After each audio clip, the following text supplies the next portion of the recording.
আবাস যোজনায় দুর্নীতির অভিযোগ ঘিরে উত্তপ্ত বীরভূমের রামপুরহাট। মঙ্গলবার বিজেপি কর্মী সমর্থকরা রামপুরহাট ১ নম্বর ব্লকের বিডিও অফিসের সামনে অবস্থান বিক্ষোভ করেন। তাদের অভিযোগ, প্রকৃত দরিদ্র এবং গরিব মানুষদের এই সরকারি প্রকল্পে বাড়ি দেওয়া হচ্ছে না। তৃণমূল ঘনিষ্ঠদের পাকা বাড়ি এবং তিনতলা বাড়ির মালিক হয়েও বাড়ি বরাদ্দ করা হয়েছে, অথচ যারা প্রকৃত উপভোক্তা তারা বঞ্চিত হচ্ছেন। বিক্ষোভস্থলে উপস্থিত ছিলেন বিজেপির বীরভূম সাংগঠনিক জেলা সভাপতি ধ্রুব সাহা সহ অন্যান্য জেলা নেতৃত্ব। এদিন বিজেপি কর্মীরা বিডিও অঙ্কুর মিত্রকে একটি স্মারকলিপি জমা দিয়ে অবিলম্বে দুর্নীতি বন্ধ করে প্রকৃত উপভোক্তাদের আবাস যোজনার অধিকার দেওয়ার দাবি তোলেন।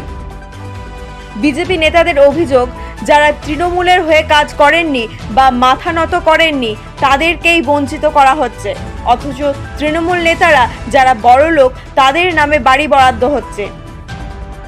একাধিক জায়গায় এমন দেখা গেছে যে তৃণমূল নেতাদের তিনতলা বাড়ি থাকা সত্ত্বেও নতুন বাড়ি দেওয়া হয়েছে। এটা গরিব মানুষদের সঙ্গে বিশ্বাসঘাতকতা। অভিযোগ প্রসঙ্গে বিডিও অঙ্কুর মিত্র বলেন, যে কোনো অভিযোগ আমরা গুরুত্ব দিয়ে দেখছি। উপযুক্ত নথিপত্র এবং তদন্তের ভিত্তিতে প্রকৃত উপভোক্তাদেরকেই সরকারি প্রকল্পের অধিকার দেওয়া হবে। বিজেপির পক্ষ থেকে হুঁশিয়ারি দেওয়া হয়েছে, অবিলম্বে ব্যবস্থা না নিলে আরও বড় আন্দোলন হবে।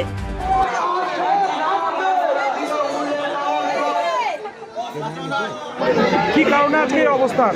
দেখুন, তৃণমূলের যেভাবে দুর্নীতি, বিশেষ করে প্রধানমন্ত্রী আবাস যোজনাকে কেন্দ্র করে যেভাবে তৃণমূল কংগ্রেস দুর্নীতি করছে, প্রান্তিক গরিব মানুষ, হতদরিদ্র মানুষ পারে যাদের বাড়িতে মাটির ঘর এবং খড়ের চাল তৃণমূলের দালালি করে বলে একই ব্যক্তি 3বার বাড়ি পাচ্ছে, 4বার বাড়ি পাচ্ছে। হতদরিদ্র গরিব মানুষগুলো বঞ্চিত হয়েছে, তাদেরকে নিয়ে এসছি, তাদের চেহারা দেখুন আছে। এই মানুষগুলো বাড়ি পাওয়ার যোগ্য। ভিডিও শুধুমাত্র এরা তৃণমূলের প্রলোভন করে না বলে এদেরকে বাড়ি দেয়নি। আমরা এর বিরুদ্ধে লড়াই আন্দোলন আমরা চেতাবনী দেওয়ার জন্য এসেছি।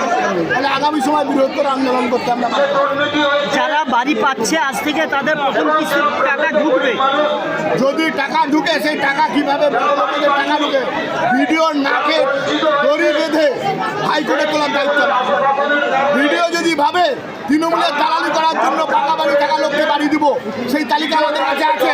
সেই লোকের অ্যাকাউন্টে টাকা যদি ঢুকে, ভিডিওর নাকে দড়ি বেঁধে ভিডিওকে হাইকোর্টে তুলব।